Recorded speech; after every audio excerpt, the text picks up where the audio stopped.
Baik,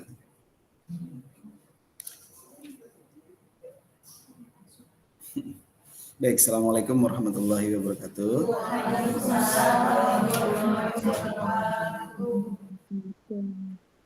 Coba yang di room bersuara dulu. Saya pengen mastiin di keluar di laptop saya atau keluar di sana. Baik, Bapak. Oh, udah. Oh, berarti di laptop ya. Oke.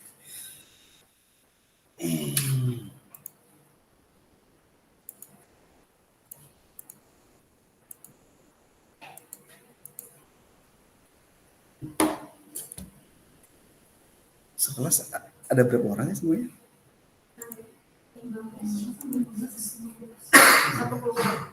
Satu kelurahan. Oh, diri satu kelurahan. Atau ada yang keluar.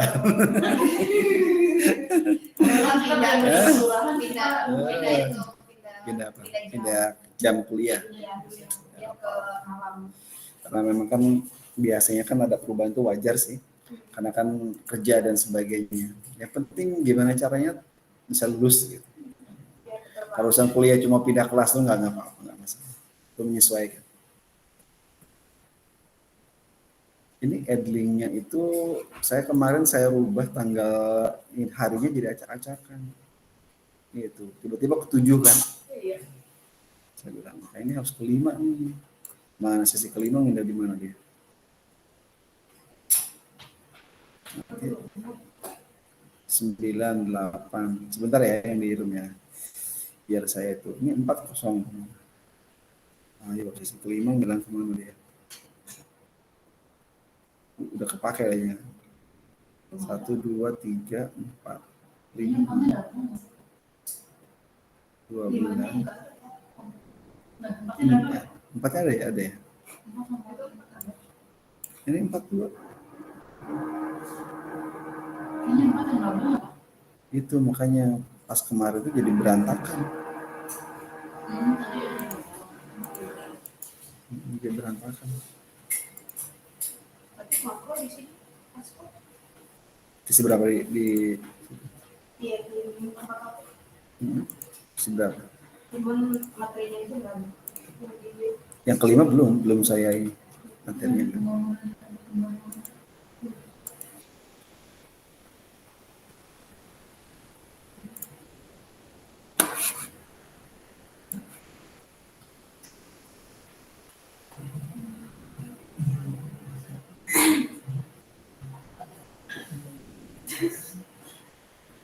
Lima, baru 5 ya. Kalau saya sinkron lagi balik lagi dia. Jadi nggak bisa disinkron. Kalau disinkron acak-acakan lagi.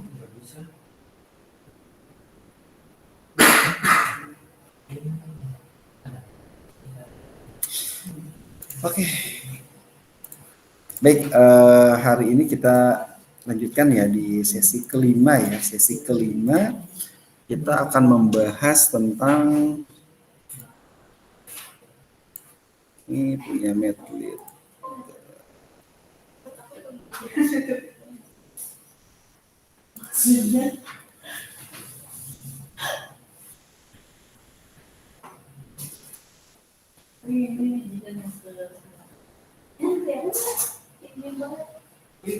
Ini dia ada yang izin katanya. Pak izin, Mbak Dini masih di counter katanya. HP-nya hilang. Semoga biar cepat ini. Kalau dilacak juga percuma. Saya dulu kehilangan handphone di turun busway lah. Jadi pas saya mau masuk naik kereta kan. Nah, jadi malah handphone saya itu dua-duanya yang terambil. Jadi dua handphone, kartu saya itu ada 3 kartu. Tiga-tiganya saya kemarin ngurus ke Telkomsel 2 nomor Telkomsel sama nomor SL. Jadi langsung saya remove semua. Habis saya remove, saya beli handphone, saya masukin semua m-banking saya balikin semua kan. Nah udah itu doang. Kalau handphone nggak bakal balik. Namanya orang sudah hilang ya sudah. Ikhlaskan. Cuma saya agak gendek ke satu, diambil satu jangan dua-dua diambil gitu. Ini dua-duanya diambil gitu. Karena kalau misalnya itu ambil satu aja gitu. Jadi kan kalau satu lagi saya bisa gitu. Ini ngambil dua-duanya kan.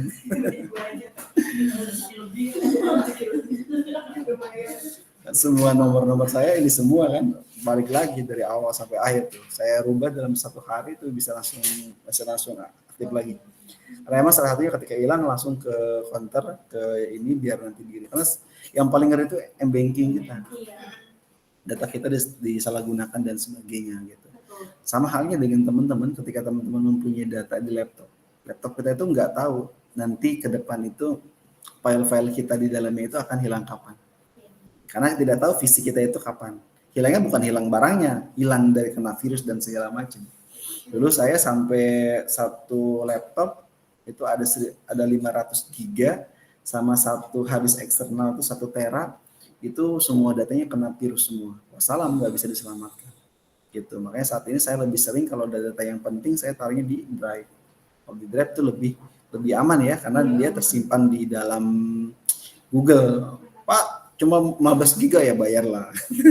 Dari yang 2 tera kalau nggak salah setahun itu sejutaan ya, 1.300.000 ya setahun ya. Kalau memang data kita penting dan kita dibutuhkan gitu. Ya nggak masalah daripada hilang kan.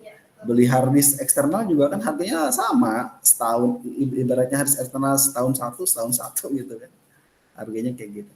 Baik, kita lanjutkan di sesi kelima, kita bicara tentang teori pembangunan ya dan pertumbuhan ekonomi ya di dalam ekonomi makro ini. Nah, ini menurut Tadaro, pembangunan itu merupakan suatu proses multidimensional yang menyangkut adanya perubahan-perubahan besar dalam struktur sosial, baik dia sikap masyarakatnya, baik dia kelembagaannya, baik secara nasional maupun percepatan pertumbuhan ekonomi. Kemudian ada lagi pengurangan ketidakmerataan, pemberantasan kemiskinan secara absolut. Nah, jelas pembangunan ini total ya, global ya. Kenapa saya bedakan total dan global? Karena semua mikirin juga tidak hanya pembangunan secara ekonomi tumbuh, tapi juga masyarakatnya gimana, tingkat kemiskinannya bagaimana, pengurangan ketidakmerataan, kesejahteraan kan. Tapi Indonesia itu nggak bakal merata sih, karena dari Sabang sampai Merauke itu tidak sama. Kita mungkin yang tinggal di daerah Jabodetabek ya aman ya karena semua fasilitas apapun itu ada. Kalau misalnya tinggal di daerah yang memang ini sinyal pun susah. Pakai tri di Jakarta, di Bekasi aman ya. Sok aja coba geser ke daerah yang agak pinggiran ya. Wassalam kan sinyalnya kan gitu. Itu kenapa? Karena emang nggak merata. Saya kalau pakai Telkomsel, kalau Telkomsel itu agak lemah di daerah-daerah pegunungan. Daerah pegunungan itu lemah. Tapi yang bagus XL kalau daerah-daerah pegunungan gitu. Nah, terus kalau masuk ke daerah laut, semua sinyal SL sama Telkomsel hilang. Yang lemah ya, bukan hilang, lemah dia. Tapi kalau misalnya yang lebih kuat pakai Indosat. Indosat tuh bagiannya bagian sama. Makanya kadang saya kalau ke daerah gunung, saya pakainya pakai XL saya gitu, nggak pakai yang Telkomsel. Gitu. Kalau pakai Telkomsel, wassalam, sinyal cuma satu bar. Satu bar, kita mau tethering atau mau sebenarnya ibarat lihat mesos segala macam nggak akan bisa, tapi SL bisa. Jadi masing-masing punya plus minus di dalam ininya gitu ya. Kemudian juga pemberantasan kemiskinan juga sama. Jawa Barat aja sekarang kemiskinan kita aja ya masih ada ternyata ribuan rumah, puluhan ribu rumah itu yang belum punya listrik. Nah, saya menyatakan bahwa Jawa Barat saja ternyata masih ada gitu. Makanya Indonesia bicara teriak-teriak, Pak, revolusi 4.0 Pak, revolusi Pak, society dengan robot segala macam. Belum tentu semua merata. Selama masih ada yang bawa cangkul ke sawah, tetap society nggak bakalan bisa diiniin banget sih. Jadi nggak usah khawatir. Tapi kita yang tinggal di kota, ya mau tidak mau akan mulai di situ. Pak, saya mau tinggal di kampung Pak dengan internet yang lebih nih. Anda silahkan bikin server sendiri. Bikin server sendiri, providernya Anda misalnya silakan pakai, pasti ketika Anda masang itu providernya pasti Anda akan nambah biaya kabel. Karena kabel ke desa itu, ke daerah yang memang ini kan itu bayar sendiri kita kabelnya itu kan. Nah, terus kemudian Anda bikin server, nah server itu bisa Anda jual kembali tuh. Jual kembali ke rumah-rumah yang mau pasang wifi dan segala macam. Itu juga bisa jadi bisnis kan. Banyak juga harganya mungkin lebih murah dibandingkan dengan First Media, digunakan dengan IndiHome dan segala macam kan internet. Bahkan sekarang internet kalau nggak mau kena gangguan, saya sekarang beralih ke internetnya internet dengan menggunakan langsung. Jadi kayak ibarat handphone saja. Kita tinggal beli aja, beli jenis kayak modem dan sebagainya, jadi lebih aman. kena petir dan segala macam tidak gangguan. Kalau misalnya pakai kabel, masih pakai kabel, itu kalau ketika hujan deras, petir segala macam, sinyal trouble, gangguan dan nanti lagi gangguan prosesnya sekitar 7 jam, 8 jam, itu sering buat saya menerima email. Gitu. Saya dulu pakai plus media gitu. Lalu gitu. Udah ketika kita misalnya pas lagi buru-buru, lagi butuh ya, tetap pakai handphone sendiri settingnya gitu ya. Dan itulah yang memang ada plus minus kelemahan di sistem apapun itu pasti ada kelemahan-kelemahan yang ada gitu. Ya pembangunan, kemudian ya ini infrastruktur yang dibangun ya, dan berbagai macam hal tentang masalah pembangunan, pendidikan gratis dan segala macam ini harus didapatkan oleh warga masyarakat. Sukirno dia menyatakan bahwa pembangunan ekonomi itu adalah suatu proses yang menyebabkan adanya pendapatan per kapita penduduk suatu negara meningkat secara berkelanjutan dalam jangka panjang katanya. Jadi global. Jadi kalau pembangunan ekonomi kita nggak bisa melihat pendapatan per kapita itu pendapatan semua orang yang usia kerja berapa pendapatan negara dan itu dibagi dengan jumlah orang itu. Sama halnya kalau kita Pak, kita juga sebelumnya punya pendapatan per kapita juga kita punya Pak namanya utang per kapita. Jadi utang negara itu berapa dibagi dengan jumlah penduduk yang ada. Itu di hutang kita berapa? Kalau dilihat dari segi hutang yang segala macam ya. Nah, makanya Indonesia sejauh ini ya agak lumayan ya kalau kita bicara dengan kesejahteraan ke depan ya masih banyak yang hal yang perlu dibenahi dan diperbaiki. Kesimpulannya apa? Kesimpulan pembangunan ekonomi itu penting ekonomi itu untuk dibangun ya, pembangunan secara ekonomi. Tetapi pembangunan ekonomi ini adalah harus butuh usaha, butuh juga proses yang untuk kita menaikkan dan mempertahankan kenaikan pendapatan per kapita penduduk itu berapa secara terus-menerus dalam jangka panjang dengan tetap memperhatikan tingkat pertumbuhan penduduk disertai adanya perubahan mendasar dengan struktur ekonomi bagaimana. Dalam prosesnya pemerintah ini juga dia mengadakan perubahan-perubahan ya yang besar terhadap tahap hidup masyarakat ke depan yang dibutuhkan. Makanya pembangunan, pajak yang diberikan, yang diminta oleh segala macam, Indonesia masih mayoritas penghasilannya adalah penghasilan pajak paling besar dibandingkan dengan BUMN. Pertanyaannya, BUMN itu pun bukan milik pemerintah seutuhnya. Bahkan BUMN sekarang udah banyak milik swasta. Sahamnya memang 51% itu masih milik pemerintah sebagai pemegang keputusan tertinggi ya, tapi 49%, 48% sahamnya dijual keluar. Jual di pasar modal. Perbankan saja, misalnya Anda bank pemerintah, bank BRI, bank Mandiri, itu kan sahamnya 48% itu udah dijual keluar. Anda yang mau beli saham, ya kan, beli saham sama dengan membeli aset, gitu ya. Pak, saya belinya cuma 1 lot, ya lumayan lah 1 lot, 1 lot, 2 lot, gitu ya. Nah, ketika misalnya nanti Anda setiap akhir tahun, Anda akan diundang RUPS, jadi rapat umum pemegang saham. Setiap tahun nanti baru dibagi dividen keuntungannya berapa sekian, tetapi nanti keuntungan itu dibagikan ke dividen masing-masing sama teman-teman dapat kalau Anda beli saham, nabung saham lah bahasanya. Tapi Anda kalau Anda trader lain lagi. Kalau trader berarti beli jual, beli murah naik dikit untung jual gitu, itu trader. Kalau trader Anda harus nongkrongin kenaikan grafik segala macam ya, hari ini wah naik loh bisa dapat miliaran, besoknya bisa bangkrut, bisa kayak gitu karena ibaratnya kan hanya permainan. Beda halnya kalau misalnya bahkan kalau di dalam trader itu Anda nggak usah melihat ini suatu perusahaannya ini maju, perusahaan ini nggak bakal rugi gitu, jadi fundamentalnya kuat, nggak harus yang murah aja ya murah, wah ini ada kemungkinan naik nih gitu ya, beli naik kemudian Anda jual untung gitu. Idealnya kalau Anda nabung saham. Kalau Anda nabung saham, Anda harus milih benar-benar yang kuat. Contoh, Anda milih Bank BCA, Bank BRI. Itu kan tetap nggak bakal bangkrut kan. Nah, setidaknya Anda saham Anda itu setahunya terus begitu. Jadi harus nyari yang perusahaan-perusahaan yang fundamental yang tidak akan pernah rugi. Itu kan pasti tidak akan. Bank pemerintah juga pasti nggak akan ini. Bank BCA sama Mandiri itu paling besar Bank BRI. Bank BCA mau Mandiri, Bank Mandiri, BRI sama BCA ya. Nah itu yang paling banyak ininya bank pemerintah tuh Bank BRI. BRI itu sampai ke pelosok-pelosok ininya. Bahkan dulu saya pernah ingat dulu saya pernah bikin tabungan Batara Pos dulu itu tabungannya kantor pos kan. Ya itu yang saya bilang tadi, saking saking pengen masuk ke pelosoknya BRI itu sampai semuanya ada. BCA itu besar-besar, kota besar. Tapi dari segi sistem keamanan segala macam, BCA yang paling aman di antara yang lainnya ya, karena dia termasuk sentral Asia yang lebih besar.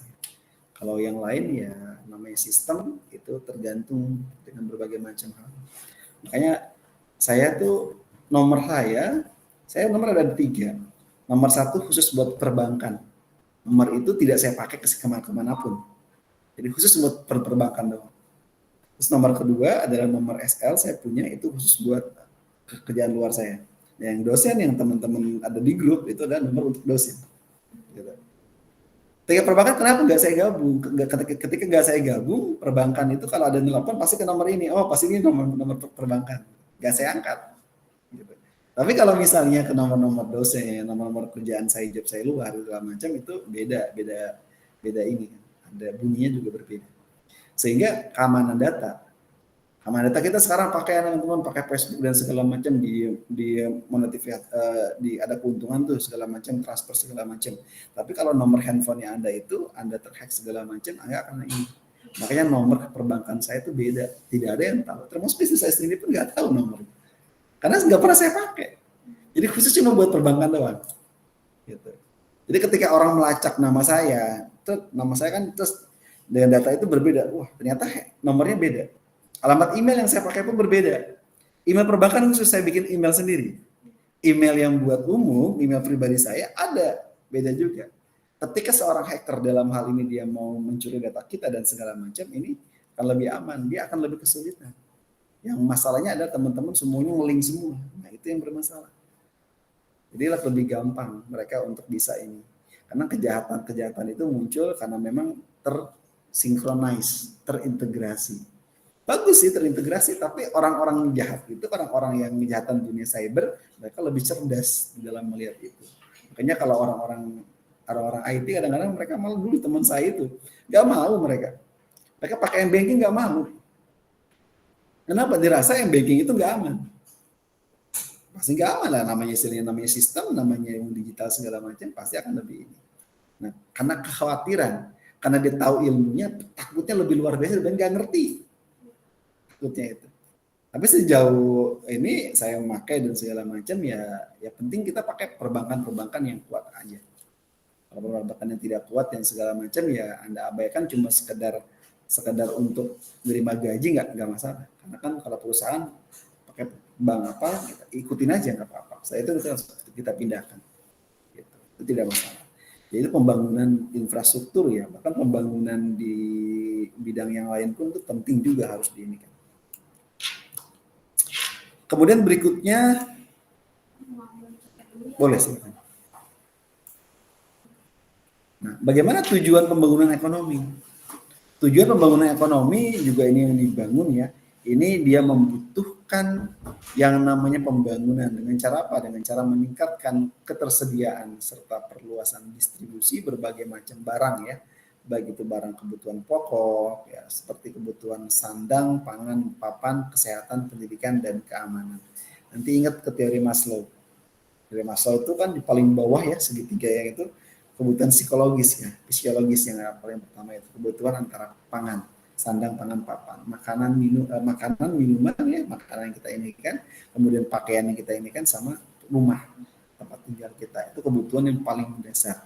Tetapi teori Maslow saat ini kebutuhan kita bukan hanya itu sekali, bahkan yang paling mendasar sekarang itu adalah kebutuhan internet, kebutuhan wifi, kebutuhan kuota. Sok aja. Kenapa saya bilang kebutuhan kuota dan kebutuhan yang lainnya gitu satu dengan yang lainnya? Nah ini adalah kebutuhan-kebutuhan yang memang sudah berubah polanya. Kenapa polanya berubah? Karena polanya itu ketika ada perubahan segala macam ya dari kebutuhan kita ketinggalan handphone stres luar biasa. Ketinggalan dompet nggak stres. Ketinggalan duit di rumah uang cash nggak apa-apa, tapi handphone bisa buat transaksi. Ya makanya saat ini akan lebih viral ini bisa menggunakan WhatsApp ya. Nah ini sangat mudah sekali Oke, langsung saja kita masuk ke WhatsApp. Nah, di sini kita menggunakan peta sebentar, ya. Yang ini untuk login aja. Ada telepon masuk nih, jadi agak error.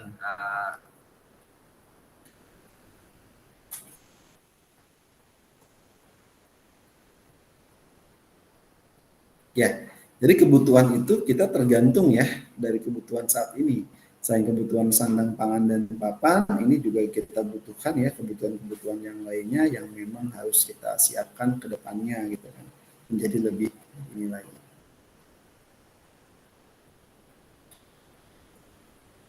Kemudian berikutnya kesehatan juga penting. Dulu pas pandemi malah kan yang memang yang kita siapkan tuh yang saking ketakutannya gitu ya, ketakutannya di dalam kita menyiapkan semuanya itu ya. Kemudian berikutnya apa lagi? Pendidikan penting.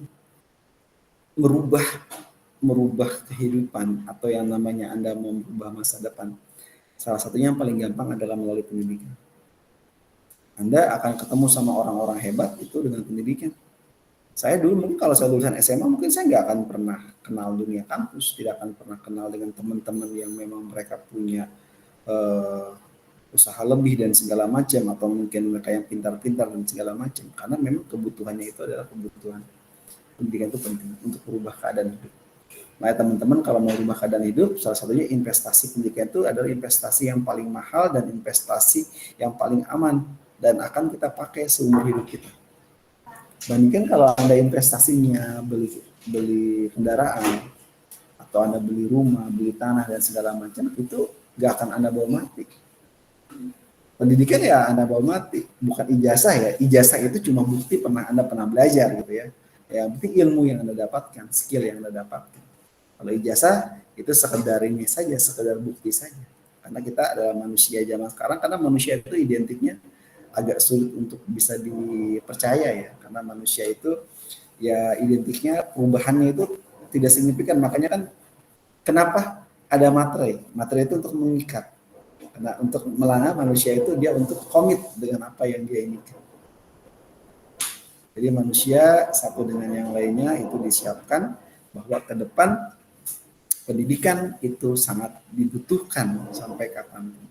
Ketika berbicara pendidikan sangat dibutuhkan, maka teman-teman harus berjuang untuk mengubah keadaan hidup teman-teman, salah satunya adalah dengan cara pendidikan yang lebih tinggi.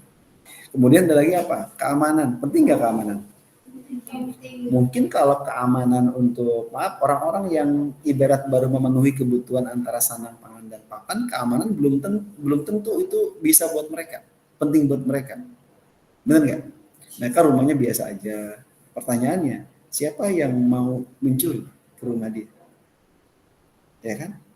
Makanya orang akhirnya berubah dari pertamanya orang yang punya rumah yang biasa, kemudian mereka pindah ke rumah-rumah yang elit, yang klaster dan segala macam. Kenapa? Karena mereka punya harta. Mereka butuh yang namanya keamanan. Kalau enggak itu nggak bisa. Juga rumah mewah harus ada pos security-nya, ada yang pengamanan segala macam, ada yang jagain. Kenapa? Karena butuh keamanan. Kalau misalnya nggak butuh keamanan, ya yang dianggapnya dia biasa aja gitu ya, ya berarti memang ya dia belum masuk ke sana. Kan Maslow sandang pangan papan, habis itu keamanan, habis itu sosial, habis sosial apa? Aktualisasi diri, penghargaan diri dulu, baru aktualisasi diri gitu ya. Nah kalau kebutuhan sosial itu kebutuhan apa? Kebutuhan dia ingin dihargai orang, dia kaya, dia punya uang, meningkat kebutuhan sosialnya, berbagi dengan orang lain, berbagi dengan sesama, jadi pengen terkenal, dermawan dan segala macam, ya bagi-bagi uang dan segala macam. Nah itu kan salah satu termasuk orang yang sosialnya tinggi.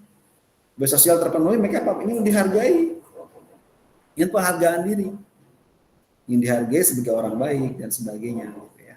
Dan dianggap sebagai orang yang lebih dibandingkan yang lainnya. Yang paling tinggi adalah aktualisasi diri. Bagaimana dia bisa menjadi orang yang hebat, yang dia bisa sesuai dengan apa yang dia inginkan. Oh, akhirnya dia menyalurkan diri jadi pimpinan, jadi anggota dewan, jadi bupati, jadi gubernur, jadi presiden. Kenapa? Karena mereka nggak mikir lagi duit. Kalau mereka masih mikir duit, nah kemudian pengen jadi pimpinan, yang ada apa? Yang ada ya dia bisa melakukan berbagai macam hal situ dengan berbagai macam yang tidak baik di dalam kehidupan. Ya. Korupsi, kalau misalnya ini kan manusia ya, manusia itu ya gitulah, ada perubahan-perubahan yang memang tidak bisa kita satu dengan yang lainnya itu sama gitu.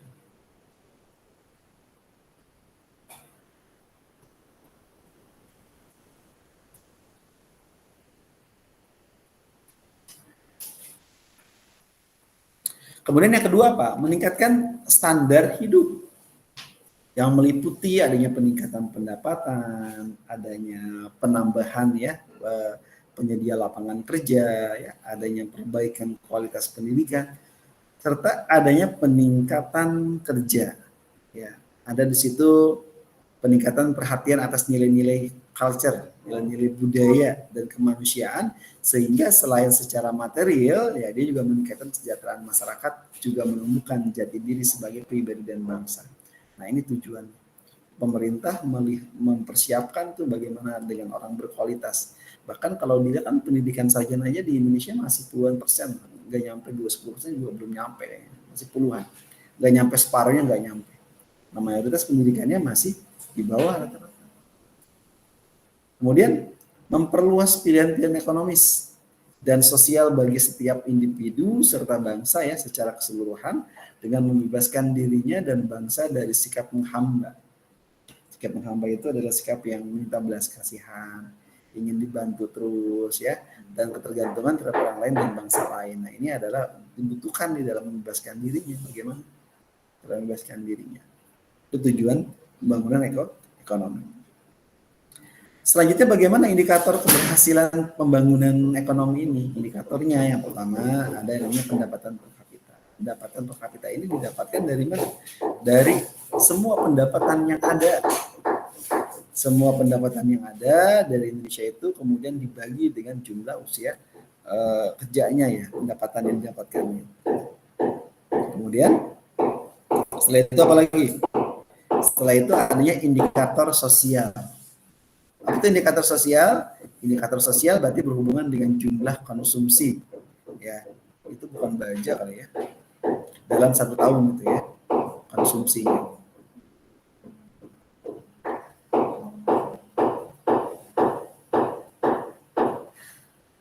Sebelah lagi renovasi kayaknya.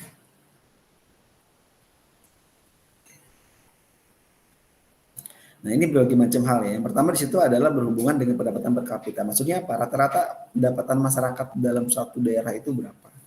Kenaikan pendapatan per kapita ini menunjukkan adanya peningkatan kesejahteraan ekonomi rakyat. Nah ini adalah pendapatan per kapita. Yang kedua adalah berhubungan dengan indikator sosial. Indikator sosial itu berhubungannya banyak ya. Karena di dalamnya itu dia berhubungan dengan tingkat kemiskinan, tingkat pengangguran ya gitu. Yang pertama adalah jumlah konsumsi dalam 1 tahun berapa. Kemudian jumlah konsumsi semen dalam 1 tahun dikalikan dengan 10 ton. Nah ini indikatornya itu kalau semakin banyak orang yang bangun ya berarti semakin sejahtera, semakin infrastrukturnya kan semakin banyak. Gitu. Konsumsi baja dalam 1 tahun juga sama tuh, besi dan sebagainya, bocor segala macam kan. Jumlah surat dalam negeri dalam 1 tahunnya berapa? Jumlah persediaan pesawat radio, mungkin kalau sekarang udah masuknya bukan radio lagi, udah internet ya. Ya dengan ininya dikalikan dengan 10, kemudian jumlah persediaan telepon dikalikan dengan 10, dan jumlah persediaan dengan jenis kendaraan yang ada, jumlah konsumsi daging dalam setahun. Semakin banyak orang mengkonsumsi ini, semakin banyak orang yang punya, berarti indikator sosial ini berhasil. Karena ada peningkatan. Gitu. Kemudian ada lagi indeks kualitas hidup, ya, atau dikenal dengan nama IPM ya, indeks pembangunan manusia. Ini menggabungkan ya berbagai macam hal, ada indikatornya, ada pendidikan, ada kesehatan, ada pendapatan. Nah, IPM tinggi ini dia menunjukkan apa? Menunjukkan adanya pembangunan yang merata, yang berkelanjutan itu apa? Kalah suaranya sama ketawa. Kemudian indeks campuran. Ada indeks Susenas ya, dan ini dan indeks pembangunan manusia. Itu adalah indeks campuran.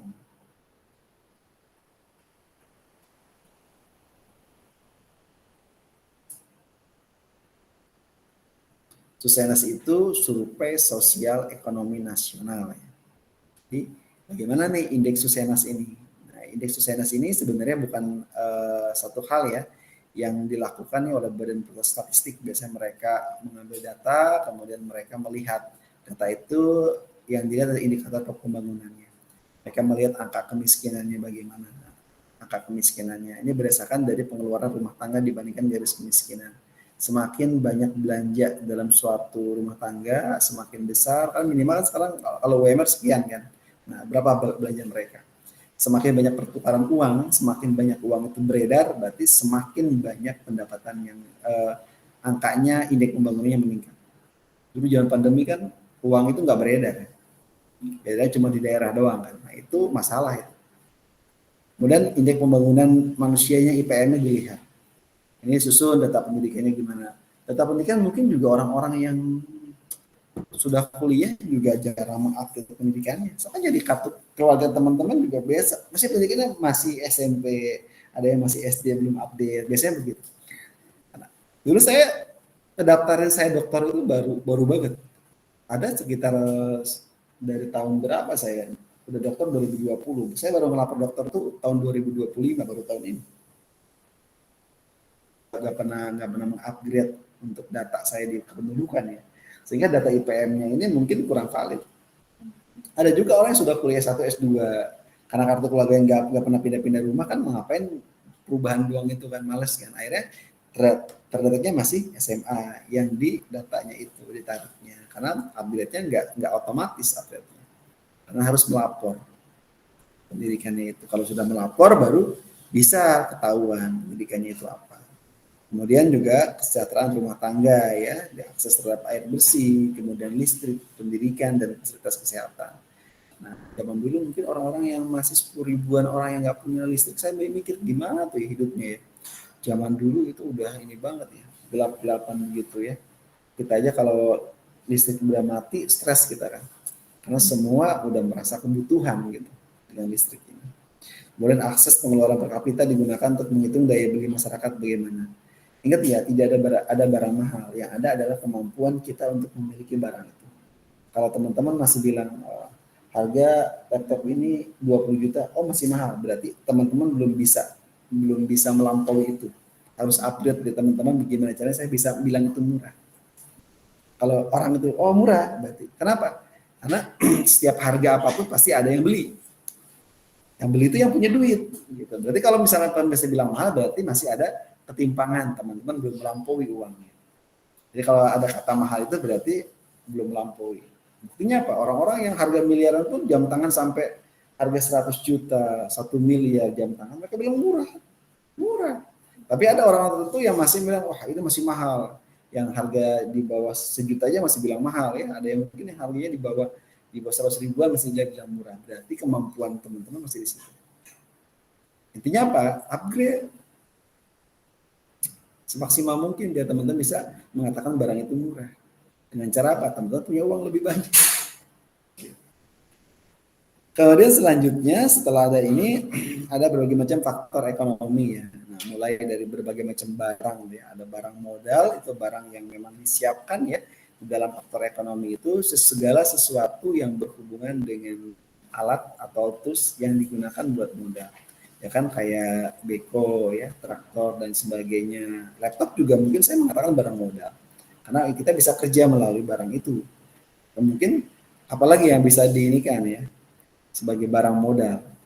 Jelas banyak hal ya, mesin-mesin dan sebagainya yang bisa kita olah ya. Akhirnya mungkin kompor juga sama kompor dan peralatan dapurnya pun bisa jadi alat sebagai barang modal kalau digunakan untuk catering dan segala macam. Jadi barang modal itu barang yang bisa menghasilkan sesuatu nilai lebih, nilai guna suatu barang agar menjadi barang yang lebih baik lagi. Kemudian teknologi penting banget. Tidak ada kata orang Gen Z ya, teknologinya gaptek. Yang paling masalah adalah orang komputer. Orang komputer itu harus belajar seumur hidup, long life education. Dan dia harus selalu upgrade. Kalau Anda misalnya ada orang, mungkin Anda kuliah IT misalnya, saat ini Anda kuliah IT. Mungkin dosen Anda yang dulunya kuliah IT S1, mungkin belajarnya cuma belajar Microsoft Word, belajarnya DOS ya, belajarnya juga mungkin Pascal dan segala macam, mungkin belum nyampe ke pembelajaran kayak Python dan segala macam pemrogramannya. Mungkin programnya masih pakai MySQL, ya masih pakai program-program Java dan sebagainya. Artinya sudah ada Python. Bahkan di ChatGPT pun kita mau buat suatu pemrograman nggak usah puyeng-puyeng, nggak usah ngoding. Tinggal kita bikinin, kemudian kita kopas dan kita rubah-rubah sesuai dengan apa yang mau kita, jadi lebih cepat saat ini penggunaannya.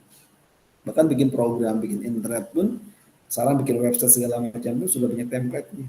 Pak, saya desain susah Pak. Zaman dulu orang ngedesain satu gambar bisa sehari.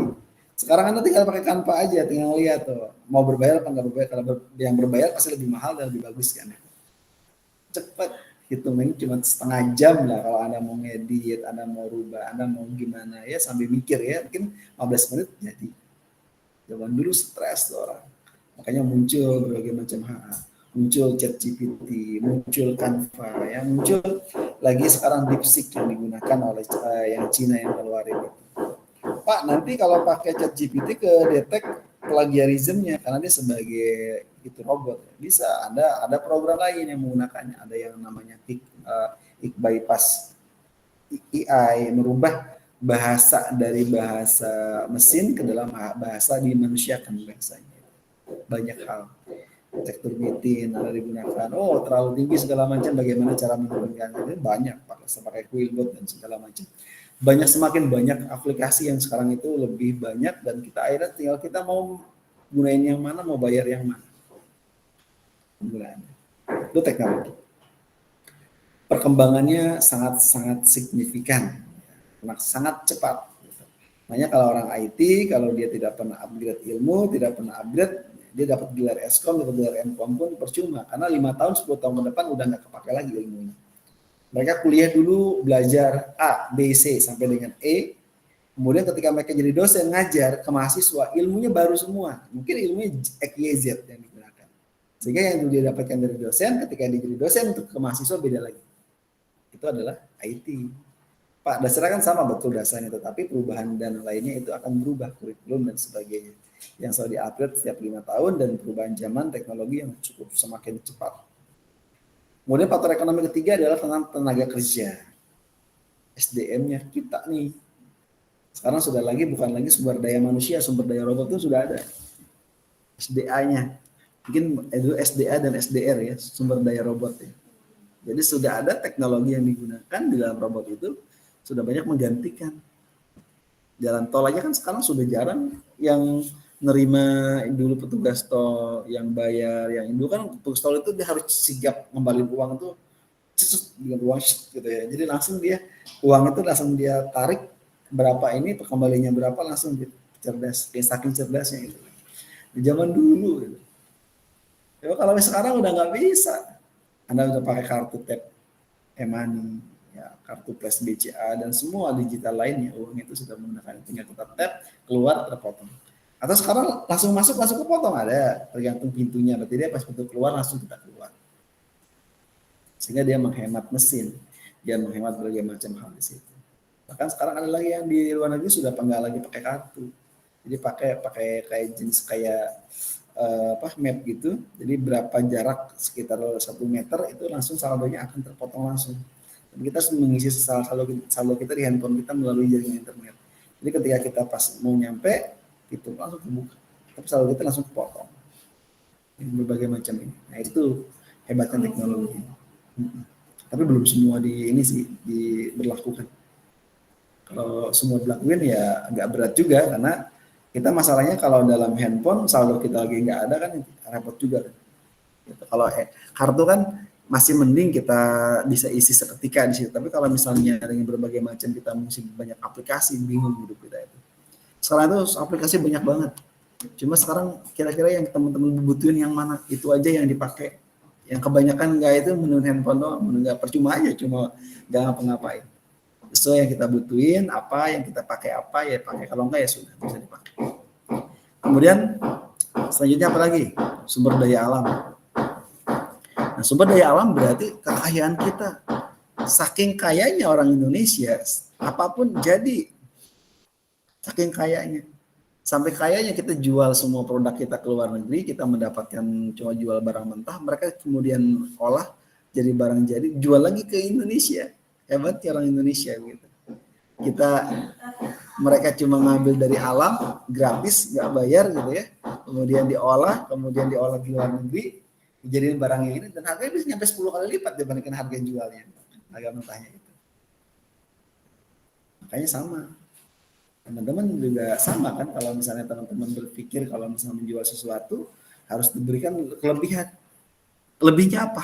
Dengan lebihnya yang jelas itu teman-teman akan jadi lebih bisa mendapatkan keuntungan lebih. Sebenarnya kan hanya merubah saja. Anda melihat misalnya, Anda mungkin membeli coklat yang tidak dikemas dengan kemasan yang menarik, harganya mungkin yang coklat yang buat kue-kue itu kan paling satu baloknya itu kan 15.000 atau 10.000 ya. Cuma ketika jadi silver queen yang kecil banget gitu, harganya jadi 25, 30. Yang lebih bagus lagi ada mungkin harganya 50.000 dan sebagainya. Itu kan hanya berubah. Pola kopi dirubah kan. Ada yang kopi biasa di ini, terus masuk ke rumah makan, rasanya kopinya sama. Mungkin kopi kapal api kan cuma 1.500 atau 1.000 ya per sasetnya. Bikin sendiri di rumah. Anda masuk ke rumah makan, kopinya sama, kapal api juga, dijual bisa 15.000. Dari kopi saja, dengan beraneka ragam, dengan berbagai macam campuran-campuran, muncul Starbucks. Ada muncul lagi selain Starbucks, ada janji jiwa dan segala macam.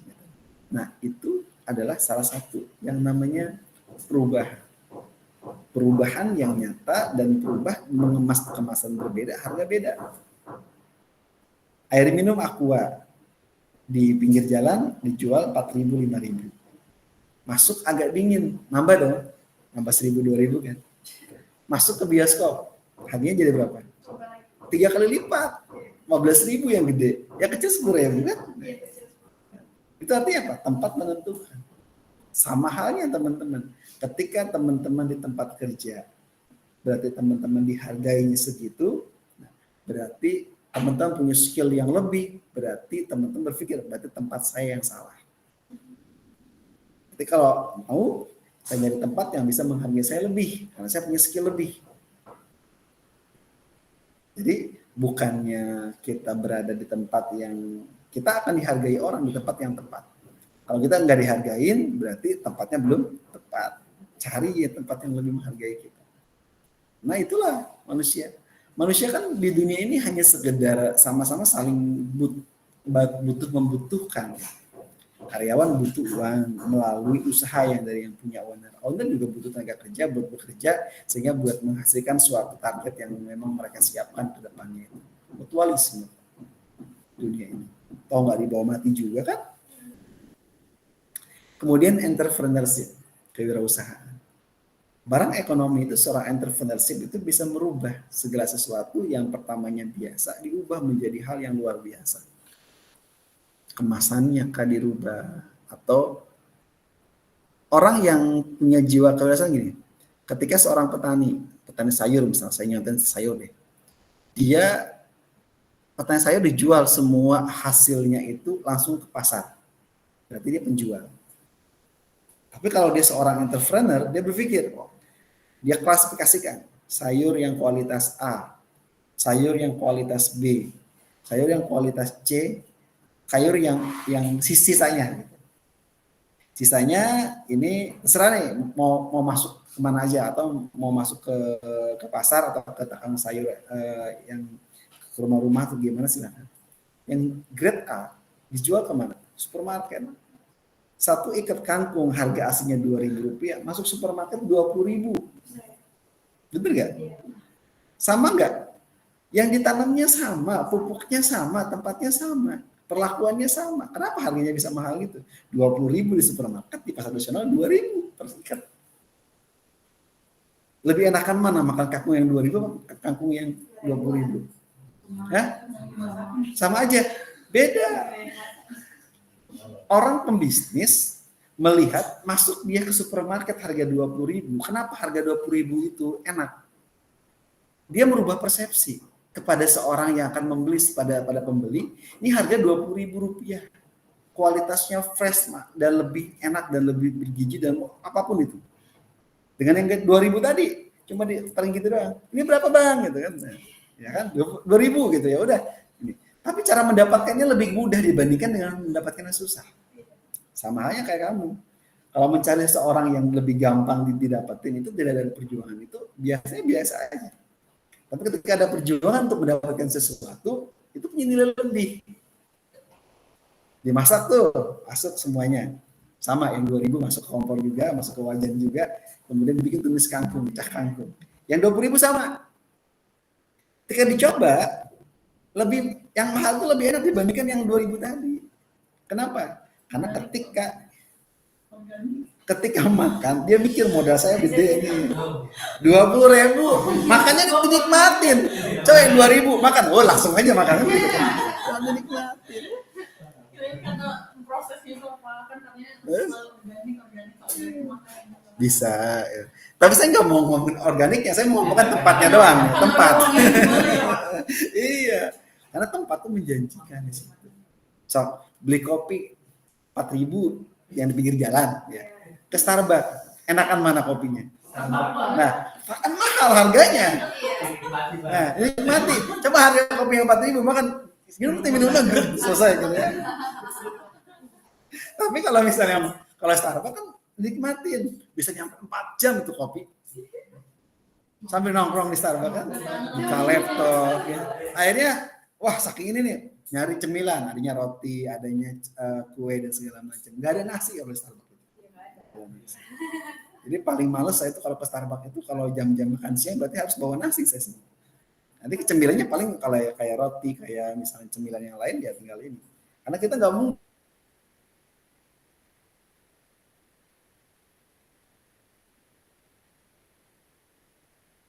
di situ pesan nasi. Karena saya biar orang kalau itu nasi. Ketika gak ada nasi kan tidak mengenyangkan tuh. Ke Starbucks paling banter mereka dari jam 7 pagi sampai jam 12 siang pulang. Rugi dong kalau dia terus di situ kan nikmatin AC, nikmatin wifi-nya, nikmatin musik dan segala macam. Makanya nggak pakai nasi. Itu trik juga itu. Ketika kita bawa nasi, nyampe seharian kerjaan kita selesai. Walaupun satu cup 100.000. Dengan yang tadi harga kopi sasetan Rp1.000. Beda kan? Nah, makanya barang yang mahal itu kenapa mereka bisa lebih enak dan lebih dihargai? Karena prosesnya. Karena cara mendapatkannya penuh dengan pengorbanannya itu. Kalau Anda didapatkan dengan cara yang biasa, orang akan biasa menghargainya. Tapi ketika orang mendapatkan dengan cara yang lebih luar biasa, itu akan jadi suatu perjuangan. Didapatkan. Kemudian, faktor non-ekonomi apalagi adalah lembaga sosial. Lembaga sosial berarti lembaga yang berhubungan dengan segala sesuatu hal yang berhubungan dengan kehidupan ya. Itu sosial. Kadang sosial itu kan dengan sosialisasi, tapi bukan sosial dengan teman-teman akhirnya sama-sama saling kumpul ya, nongkrong-nongkrong yang nggak jelas dan segala macam. Itu menurut saya buang-buang waktu ya. Sosial itu orang yang ketika dia punya duit dia berbagi sama yang lain. Bukan dia kita sosialisasi nih untuk mendapatkan cuan dan segala macam, itu lain cerita, itu lain beda lagi halnya. Ketika bicara sosial, berarti kita berbicara kita harus punya uang untuk membantu orang. Kemudian masuk keadaan politik sama. Politik itu baik. Mungkin ada orang yang mengatakan politik yang kurang baik, mungkin dia punya pengalaman yang kurang baik terhadap politik itu. Politik. Poli itu banyak, tik itu taktik. Jadi kalau digabungkan banyak taktik yang harus disiapkan ke sana. Harus banyak strategi. Sehingga ketika kita masuk ke ranah politik, maka sebisa mungkin kita di situ akan lebih berat dibandingkan jadi seorang owner. Jadi seorang pimpinan mungkin pimpinan tuh enggak hebat. Kenapa? Karena pimpinan hanya memikirkan bagaimana jalannya perusahaan itu berjalan. Tapi owner, CEO, komisaris, dia mikirin gimana caranya gue ngasih modal nih perusahaan biar jalan. Yang lebih berat adalah seorang CEO itu, seorang komisaris itu, yang ownernya. Kalau pimpinan gak hebat. Kenapa? Karena dia jadi pimpinan itu hanya ditunjuk. hanya diangkat, ditunjuk untuk menjalankan, dianggap dia mampu untuk ininya. Setelah 5 tahun, 10 tahun selesai, sudah selesai. Tapi seorang owner seumur hidup dan bisa diwariskan ke anaknya. Jadi seorang pimpinan itu kurang nggak hebat. Anda masuk politik. Politik itu harus didukung dengan yang namanya Anda menjadi seorang pengusaha. Kalau politik Anda mengharapkan uang dari politik, yang ada Anda nggak akan bisa dapetin sebanyak apapun yang Anda harapin. Yang adanya Anda menjalankan hal yang tidak baik. So, gajinya itu kecil-kecil kok politik itu. Anggota DPR RI, DPD, gubernur, bupati ini gajinya masih UMR kayaknya. Kalau di PP nomor 2000 itu kayaknya masih UMR. Gaji gubernur juga kecil kan. Cuma mereka ada tunjangan ini, ada biaya hidup, ada transportasi segala macam aja. Kelihatan gedenya ada di situ. Gaji pokoknya kecil. Tapi kenapa mereka pengen ke sana? Karena mereka pengen aktualisasi diri, mereka pengen dihargai, ingin segala sesuatu itu mudah. Makanya masuk ke sana. Kalau Anda orang yang punya pengalaman pahit terhadap politik, Anda mengatakan politik itu kotor, berarti Anda belum mengerti tentang segala sesuatu hal itu tergantung dari orangnya. Politik kotor karena banyak yang korupsi kan? Tapi ketika Anda kerja, maaf di lembaga sosial atau kerja di pondok pesantren lah yang memang yang nuansanya Islami banget lah, yang udah surganya dengan itu dekat gitu ya. Tapi Anda di situ kerja nggak bener, Anda korupsi dan segala macam, sama nggak? Sama, kotor juga kan? Kotor juga. Anda kerja di perusahaan, Anda juga sama, korupsi juga, kotor nggak? Sama. Jadi kotornya itu bukan suatu hal yang namanya tempatnya, tapi orangnya yang bagaimana dia untuk bisa menghasilkan itu semua. Pak, saya maunya berpikir ke depan, ya nikmatin hidup Pak. Pikir ke depan tentang akhirat saja, boleh. Tapi ketika bikin akhirat, juga Anda harus memikirkan bagaimana caranya Anda bisa membantu orang lain. Jadilah orang yang manfaat buat sesama. Itu lebih baik dibandingkan dengan Anda menjadi orang yang biasa saja. Makanya penting tuh, sosial politik. Jadi kalau Anda politiknya gak mau politik, orang-orang di atasnya maaf, orang-orang yang kurang baik, orang-orang berpolitik, yang ada apa? Negara ini akan hancur. Dipimpin oleh orang-orang jahat, orang-orang koruptor dan segala macam. Sementara Anda yang benar-benar yang akhirnya mereka takut mikirin, gak takut mikirin dunia, ada yang mikirin akhirat, akhirnya minggir. Itu sebenarnya kalau saya jihadnya kurang. Harusnya Anda terjun ke politik. Apa yang mau Anda berikan buat negara ini? Apa yang Anda berikan buat bangsa ini, buat anak cucu ke depan, apa yang mau Anda berikan? Sehingga itu akan menjadi lebih baik lagi. Makanya orang yang punya sesuatu hal dalam hidupnya, saran saya jangan sekedar kita cuma mikirin diri sendiri. Kalau kita waktunya Allah kasih kita untuk bisa mikirin banyak orang, untuk bisa bersosial, untuk bisa masuk ke politik yang lebih bisa membantu banyak orang, itu lebih baik. Dan pahalanya lebih banyak. Anda pahalanya yang nggak ngapa-ngapain, cuma maaf menjalankan kewajiban kita sebagai umat muslim, misalnya sholat, haji, ya kan. Rukun iman dilaksanakan sampai berangkat haji haji ya kan misalnya. Tapi itu hanya sekedar buat diri sendiri. Tapi Anda jadi seorang pimpinan, Anda jadi bupati, Anda jadi gubernur. Kebijakan Anda itu bisa mensejahterakan rakyat Indonesia, rakyat Jawa Barat misalnya gubernur, atau rakyat bupati kabupaten. Itu pahalanya kan banyak. Misal ada perusahaan tidak memperbolehkan wanita pakai jilbab. Anda selaku bupati gubernur bikin peraturan perusahaan yang melarang itu tidak diizinkan di Kabupaten Bekasi. Tanda tangan Anda sebagai bupati sebagai direktur. Kan perusahaan takut. Berarti Anda pahalanya lebih banyak menyelamatkan. Jadi pemimpin itu pahalanya akan banyak kalau Anda benar. Tapi dosanya akan banyak ketika Anda menyalahi aturan. Kebijakan yang Anda buat itu baik buat kesejahteraan masyarakat, Anda dapat pahala banyak. Tapi ketika kebijakan Anda, tanda tangan Anda misalnya membuat suatu kekisruhan, membuat sesuatu hal yang tidak baik, ya dosanya juga banyak. Jadi dosa jariah dan amal jariah melekat di situ. Kita absen dulu ya.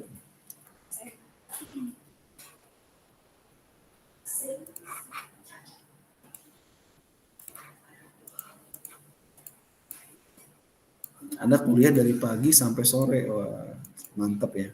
Malam, Pak. Malam, luar biasa.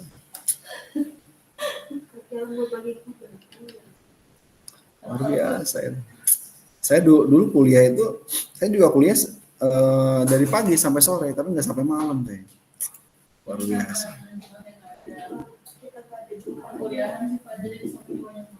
Jadi semua ditarik semua ke satu, mabok ya.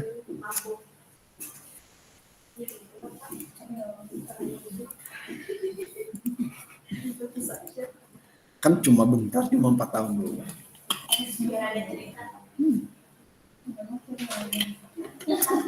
tahun doang, nggak lama.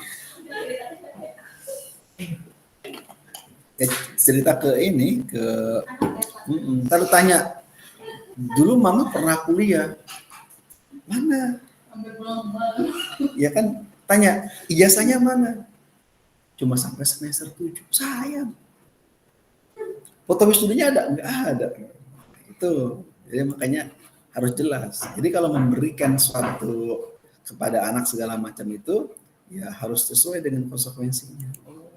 Kita kuliah, kita apa tuh harus selesai. Kita nggak bisa cerita kalau misalnya kita nggak selesai. Nanti anaknya nggak nurut. Kenapa nggak nurut? Karena mereka melihat contoh. Kalau nggak susah. Oke, kita presensi di sesi kelima ya. Aisyah Diah Pertiwi. Hadir Bapak. Nah, ini dari Pertiwinya, belakangnya dari Pertiwi juga gitu ya. Jadi apa ada hubungannya dengan Dini Andini? Oh yang tadi kita hadirkan ya, karena dia kasihan. Dia tadi hadir. Elisa Trisenda. Elis ada? Hadir Pak. Hah? Adakah? Elisa Pak hadir. Ada?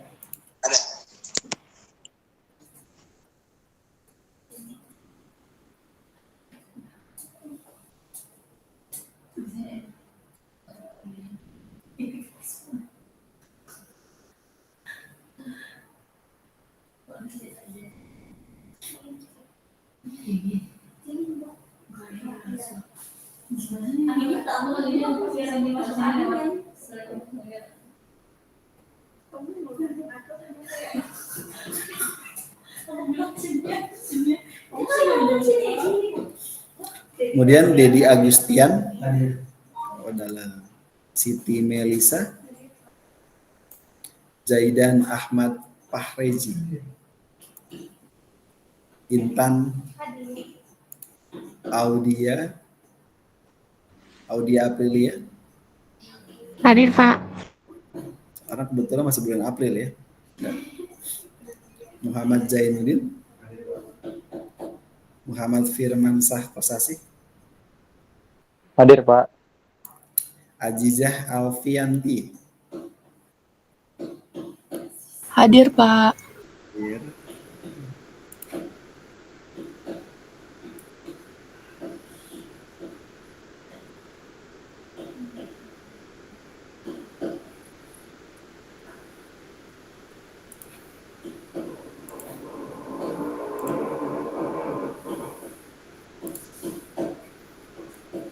Kuliah di ruangan ini berisik juga.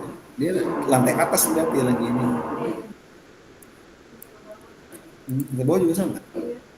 Semua ya.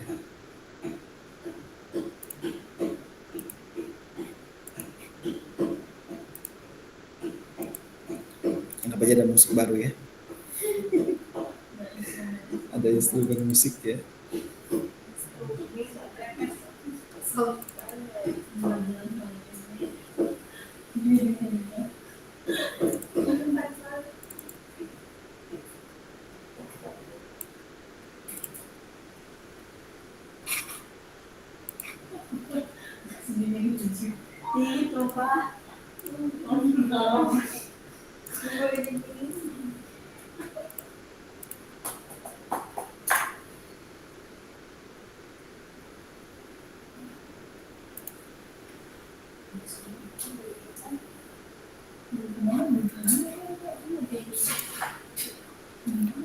Dan Ratih Wulandari.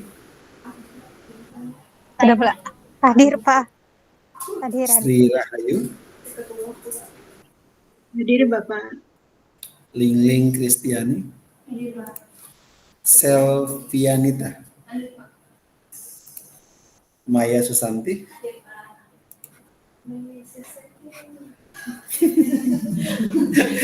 Temennya kenapa temennya?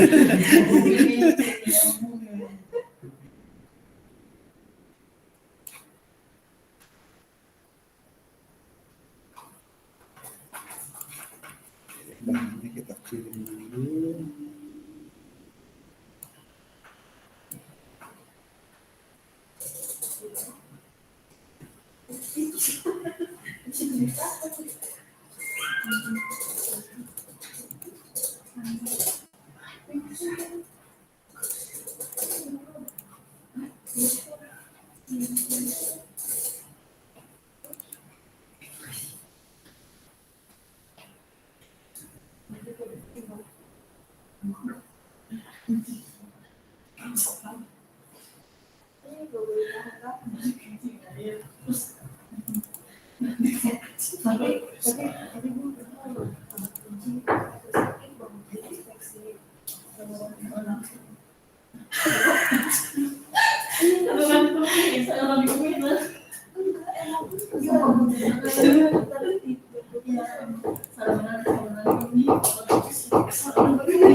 Oke.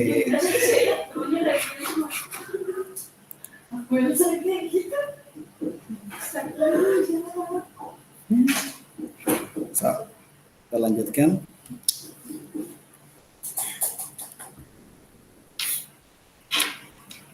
Nah, ini ya, berikutnya tentang ciri umum negara berkembang. Ada negara maju, ada negara berkembang. Indonesia katanya mau jadi negara maju gitu ya. Tapi agak lebih sulit karena Indonesia kan nggak merata ya, dari Sabang sampai Merauke nggak merata. Jadi mau tidak mau ya masih ada kesenjangan atau mungkin gap yang lebih tinggi dibandingkan dengan negara-negara lain. Contohnya apa? Kemakmuran relatif rendah. Mungkin masih ada orang yang hidup di bantaran kali dan segala macam kan. Jadi mereka ketika banjir ya, ketika hujan deras luar biasa naik semua itu, ya kan. Bayangkan kalau teman-teman rumah yang gitu kan luar biasa, itu stresnya luar biasa. Mungkin orang-orang gitu orang yang kuat, ya. Orang yang kuat, orang-orang yang betah. Orang yang kuat dan orang nggak betah pasti orangnya itu akan berusaha semaksimal mungkin buat dia hijrah ke tempat yang lebih baik. Tapi kalau orang yang kuat dan pasrah sudah di situ. Jadi manusia itu tergantung ya, gimana daya juang untuk bisa mendapatkan apa yang dia inginkan. Kemudian apa lagi? Produktivitasnya sangat rendah. Manusia Indonesia itu lebih cenderung itu lebih suka scroll media sosial dibandingkan yang mereka itu memikirkan masa depan mereka untuk kerja semaksimal mungkin. Sehingga yang ada ya kaumnya adalah kaum rebahan, kaum yang ibaratnya ya udah gitu menikmati. Pak, saya mah pasrah aja Pak dengan keadaan hidupnya. Pilihannya gini, ketika teman-teman pasrah dalam keadaan hidupnya, teman-teman tidak akan pernah maju, tidak akan pernah bisa dapetin apapun yang teman-teman. Sayang banget gitu loh kalau itu yang terjadi di teman-teman. Kemudian pertumbuhan penduduknya tinggi, jadi anak banyak rezeki gitu. Zaman dulu banyak anak banyak rezeki, jadi anaknya banyakin. Ya. Kalau sekarang anaknya banyak tapi tidak berkualitas ya agak berat juga. Makanya ketika punya anak ya siapin segala macam fasilitasnya, segala macam masa depannya, agar nanti ke depan menjadi warga negara Indonesia yang bisa jadi manfaat buat negara. bisa jadi membangun negara gitu, nggak nyusahin lagi negara gitu kan. Kemudian apa lagi? Setelah itu adalah dualitas. Nah ini kehubungannya, kita bingung mau pakai mana. Agraris juga setengah-setengah, sementara industri juga tengah-tengah. Artinya apa? Ada kesenjangan di antara kedua itu, kita nggak bisa menentukan kita sebagai negara apa. Dulu kan jelas, zaman Pak Harto, kita negara agraris, ya. Semua penghasil pertanian yang terbesar di Asia Tenggara. Sekarang bingung, tapi Indonesia dibilang industri juga enggak, dibilang agraris juga enggak kan. Akhirnya kita nggak punya ciri khas di negara yang ikut-ikutan. Pertumbuhan ekonomi, perkembangan ekonomi di sini ya, dalam perekonomian dia menyebabkan barang dan jasa yang diproduksikan dalam masyarakat terus bertambah. Ini pertumbuhan ekonomi. Jadi permintaannya banyak ya, didukung juga dengan produsen yang banyak, juga masyarakat juga yang harus banyak duit. Nah, kalau banyak duit, barangnya banyak, jasanya banyak, teman-teman bisa memenuhi kebutuhan. Tapi kalau misalnya uangnya nggak ada, selesai. Itu zaman pandemi itu nggak bisa kemana-mana. Dan keuangan nggak muter-muter tuh duit. PDB suatu negara tahun 2013 misalnya sebesar 73.697,6 miliar. Dan tahun 2014 itu 78.144,4 miliar. Dan laju pertumbuhan ekonomi itu 2014 yang dapat dihitung, maka laju pertumbuhannya adalah laju yang atas ya, dikurang yang bawah ya, 2014 dikurang 2013. 78.144,4 dikurangi dengan 73.679,6 dibagi dengan 73.697,6 kali 100%. Jadi pertumbuhannya sebesar 6% laju pertumbuhannya. Nah, bagaimana kalau kita menghitung PDB? PDB di sini adalah pengukuran pertumbuhan ekonomi. Jika laju pertumbuhan ekonomi dihitung hanya untuk satu periode yang dapat dihitung berdasarkan rumus. Jadi R-nya adalah T-1 sampai dengan T tahun sebelumnya dengan tahun sekarang ya. Jadi PDBT dikurangi PDBT-1 per PDBT-1 kali 100%. R itu adalah pertumbuhan ekonominya, T-1 pertumbuhan ekonomi tahun sebelumnya. T adalah pertumbuhan ekonomi tahun ini. PDB tahun ini adalah PDBT. Jadi kalau kita contohkan dalam bentuk angka seperti ini. Jika pertumbuhan ekonomi yang dihitung pada satu periode yang lebih panjang, lebih dari satu tahun, harus menghitung tingkat pertumbuhan per tahunnya terlebih dahulu. Lalu kemudian rata-ratakan dengan menggunakan confounding factor. Ini ada rumus TN-nya. TN sama dengan adalah TO dalam kurung 1 plus R pangkat N-1. R adalah laju pertumbuhan ekonomi rata-rata setiap tahunnya. N adalah jumlah tahun yang dihitung ya, mulai dari sampai dengan kapan. TN adalah tahun terakhir periode. TO adalah periode tahun awalnya. Kemudian 1 plus R pangkat N-1 mencerminkan adanya confounding factornya itu apa. Ini yang tadi nih. Ini kalau ada namanya PDB pada tahun 2010 ini sebesar 9.566,5 miliar dan PDB pada tahun 2016 adalah 6.753,4 miliar. Nah ini dalam waktu kurang lebih 6 tahun. Maka laju pertumbuhan ekonominya TN sama dengan TP 1 plus R pangkat N-1. Jadi pindah ruas tuh ya. 1 plus R pangkat N-1 sama dengan TN dibagi dengan TO. Berarti 1 plus R pangkat R-nya kan jadi 6 ya, dikurang ya.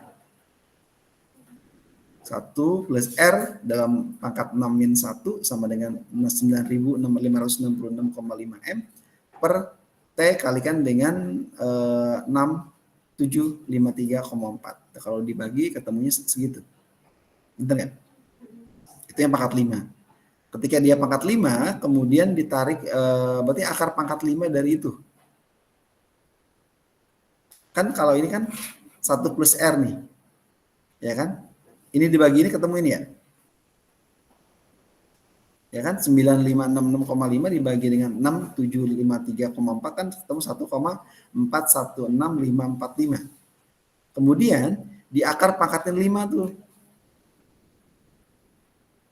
ketemunya ini kalau mau enggak pakai ada namanya tabel. Nah, tabel namanya compounding. Kamu bisa cari di Google. Tabel compoundingnya itu apa? Nah, tabel compounding nanti teman-teman akan melihat bahwa nilai 1 plus R pangkat 5 itu 1,416 ini ketemu 7,22% tabelnya. Tinggal klik di Google, di situ ada tabel compounding.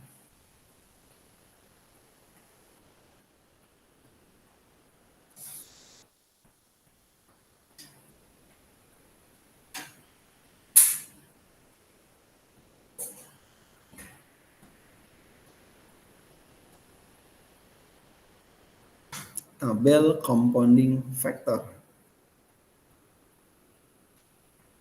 Ini banyak tabelnya ya. Kalau kita diinikan nih tabelnya.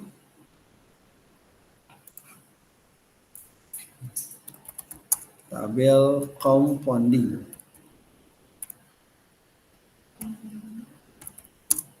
Faktor. Compounding factor. Ini tabelnya kalau mau pakai ini. Atau kalau mau ini dari Sri Lanka nih. Nah, komponen ini dari Oxford University. Compounding interest factor. Perhitungan bunganya.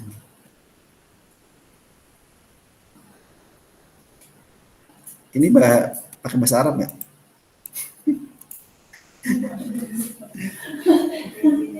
Ya pakai bahasa Arab gitu. Nih tabelnya ya. Kali kalau bisa mau pakai bahasa Arab nggak apa-apa gitu. Ini tabel compounding factor tadi.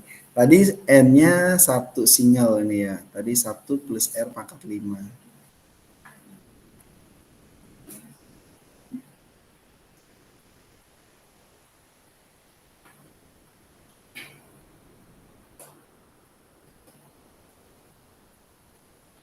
Harus nyari tadi 1, berapa tadi? 4 ya?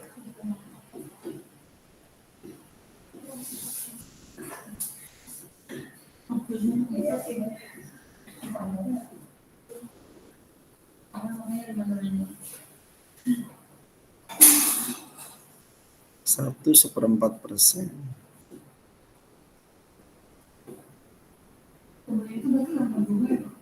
Enggak berubah. Enggak. 1,4 nih kurang lebih segini nih kayaknya. Nah, ini 7. Kurang lebih itu. Penggunaannya itu. Tabelnya. Tabel compound factor.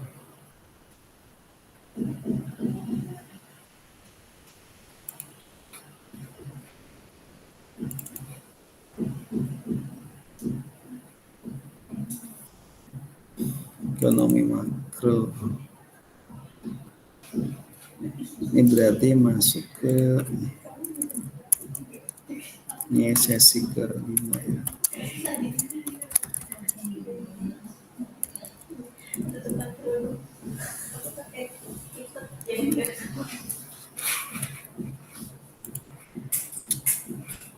Itu ya. Kalau menurut sendiri kalau nggak saya masukin nanti ke sini.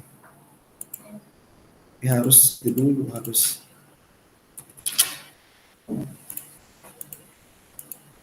Oke, nanti di rumah ya. Harus masuk ke Google Drive saya dulu soalnya. Nah, slide terakhir. Setelah itu baru kita diskusi. Slide terakhir di sini kita bicara tentang adanya pertumbuhan ekonomi ya, baik dipandang secara klasik ya, ada teori Horace-Domar, ada juga teori neoklasik.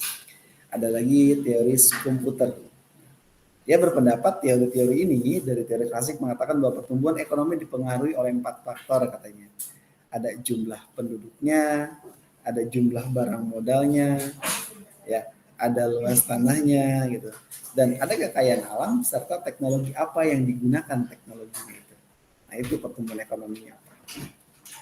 Nah, kemudian kalau menurut teori dari Horace-Domar, nah dia mengatakan bahwa perkembangan langsung dari teori makro, ada yang namanya Keynes jangka pendek ya.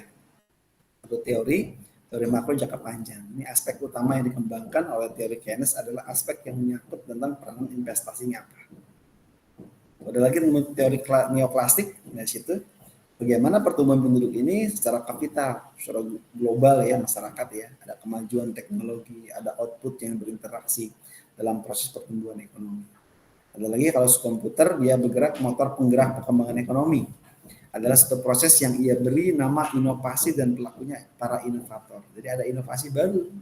Saya menurut dari Schumpeter dia mengatakan bahwa lebih menarik ya dan lebih penting adalah kenaikan output dibandingkan sumber daya perkembangan ekonomi itu apa. Perkembangannya adalah naik outputnya oleh inovasi yang baru yang dilakukan para wira swasta pada umumnya. Nah, itu yang berhubungan dengan komputer ini. Oke, silahkan jika ada sharing atau pertanyaan, monggo. Karena udah jam segini biasanya udah jam-jam lapar ya. Jam-jam lapar, udah jam 12 tuh jam-jam biasa itu. Jam-jam krusial gitu ya. Karena jamnya adalah jam ini banget. Dari pagi. Ngeblank. Monggo di online kalau ada yang mau nanya silahkan. Di online. Elisa tadi udah dihadirkan belum? Sudah ya? Sudah hadir ya? Oke, monggo Sri Rahayu, silakan. Baik, terima kasih Bapak. Izin bertanya Pak terkait dengan pertumbuhan ekonomi tadi. Di Indonesia saat ini kan sedang menghadapi di demografi kita menghadapi bonus demografi ya Pak ya, itu yang merupakan salah satu keuntungan untuk pertumbuhan ekonomi kita ya Pak. Nah itu saat ini persiapan ataupun apa yang telah dilakukan di Indonesia saat ini ya Pak untuk menghadapi bonus demografi itu. Contohnya apa, seperti apa gitu ya Pak. Terima kasih Pak. Bicara pertumbuhan, namanya tumbuh itu berarti grow ya. Kalau tumbuh, kalau misalnya lawannya nggak tumbuh apa? Diam di tempat. Diam di tempat berarti otomatis nggak ada gerakan ya. Sama teman-teman kan, kalau tumbuh itu ke atas atau ke samping? Lah, kalau tumbuh itu harus ke atas ya. Berarti dia harus naik gitu ya. Jangan ke samping ya. Kalau ke samping namanya bukan tumbuh, tapi berkembang. Oke, baik, pertanyaannya bagus ya. Tadi untuk menghadapi bonus demografi itulah pertumbuhan ekonomi ya. Ya saya menganalogikan ya, teman-teman harus ngerti antara tumbuh dan berkembang itu beda gitu ya. Ya, untuk menghadapi bonus demografi ya dan memanfaatkan adanya pertumbuhan ekonomi ya.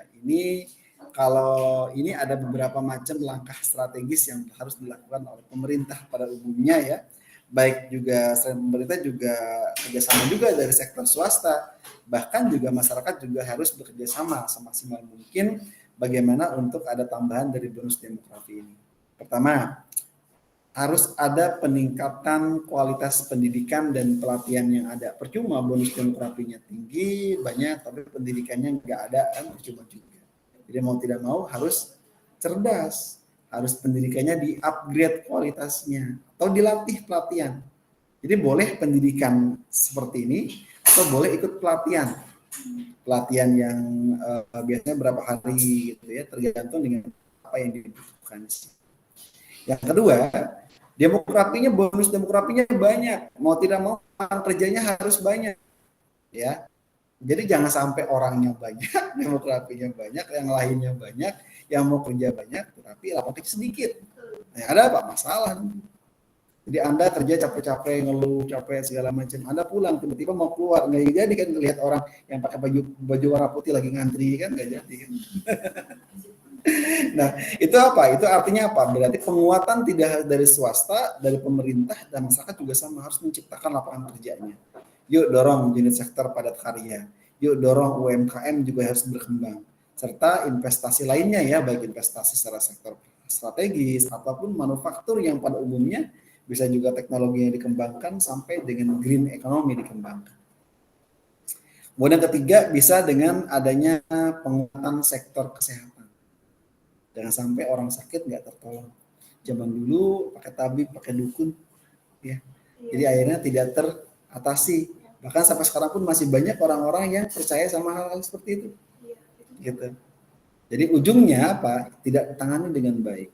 Mungkin akan terputus dari kita sampai anak kita. Mungkin orang tua kita masih mereka generasi lama yang kadang-kadang mereka masih terkontaminasi.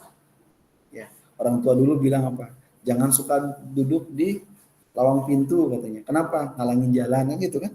Ya. Karena zaman dulu itu orang berpikirnya tidak ada keilmuan di sekolah, mereka berpikirnya hanya itu aja. Karena kalau kita lulus bener kan? Iya kalau di pintu kita ngalangin orang yang mau lewat.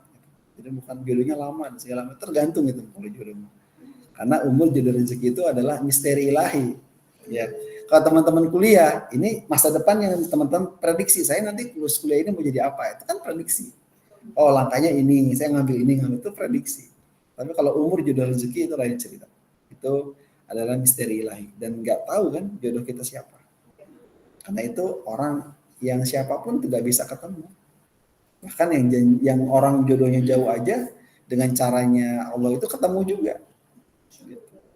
Kemudian selain kesehatan apa lagi? Inklusi keuangan dan digitalisasi penting. Jadi semua harus bisa mengakses. Saat ini uang itu jarang dengan menggunakan uang kertas ya. Sekarang uang digital. Semua pelayanan keuangan juga digital dan teknologi anak muda sekarang bisa lebih banyak lagi nih.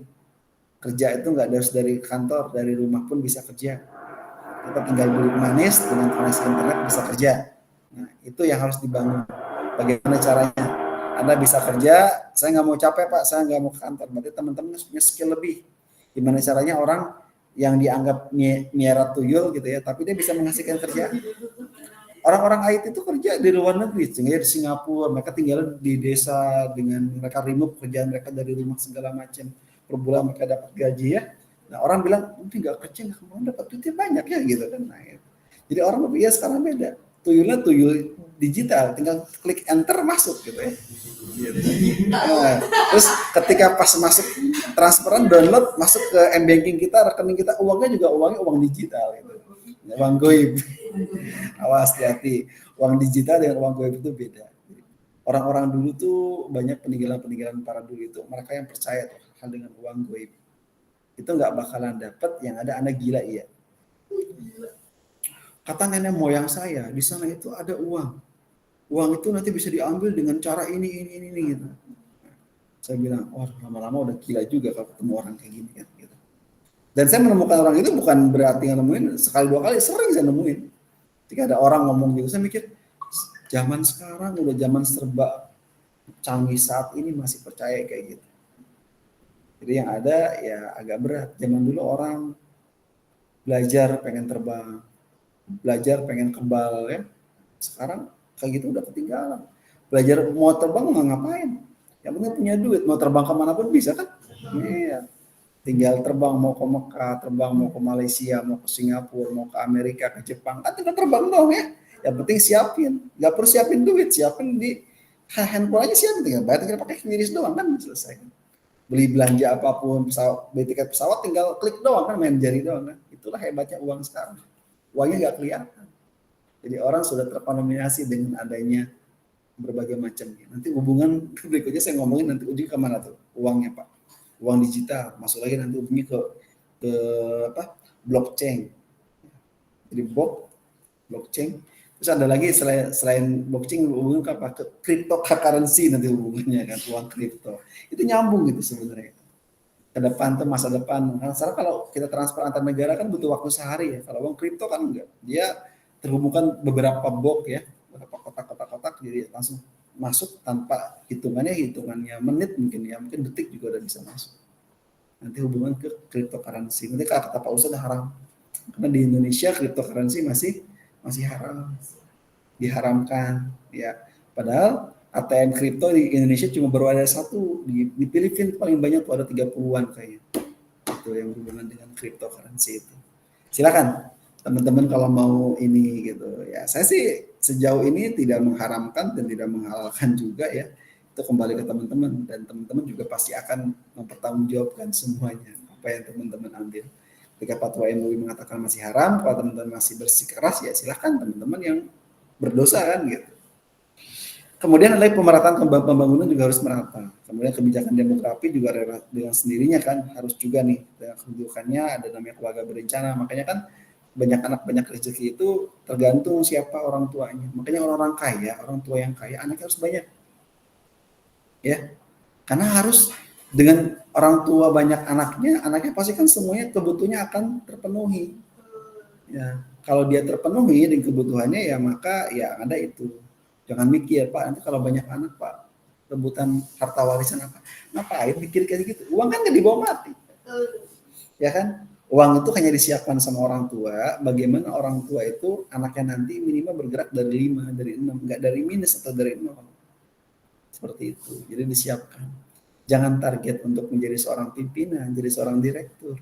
Jangan target teman-teman ingin menjadi seorang apa ya kalau saya bilangnya pimpinan atau menjadi seorang kerja apa segala macam punya atau jadi dosen jadi seorang guru besar, jangan, karena itu tidak bisa diwariskan.